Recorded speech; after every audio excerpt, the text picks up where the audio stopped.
ఉగ్ర కార్యకలాపాలకు నిధులు సమకూరుస్తోందని ఆరోపిస్తూ financial action task force FATF పాకిస్తాన్కు గట్టి హెచ్చరిక చేసింది. 2022 అక్టోబర్లో గ్రే లిస్ట్ నుంచి తొలగింపు, ఉగ్ర కార్యకలాపాలకు నిధులు సమకూర్చడం మనీ లాండరింగ్కు రక్షణ కవచం కాదని స్పష్టం చేసింది.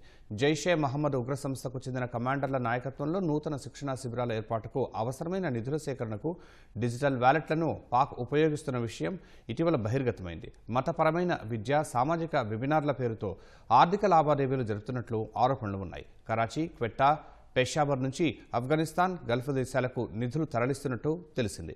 హవాలా నెట్వర్క్లపై FATF దాడుల తర్వాత జాజ్ క్యాష్, ఈజీ పైసా, సదాపే వంటి ప్రీపెయిడ్ వ్యాలెట్లు, యాప్ల ద్వారా ఉగ్రవాదులకు నగదు బదిలీ జరుగుతున్నట్లు నిఘా వర్గాలు గుర్తించాయి.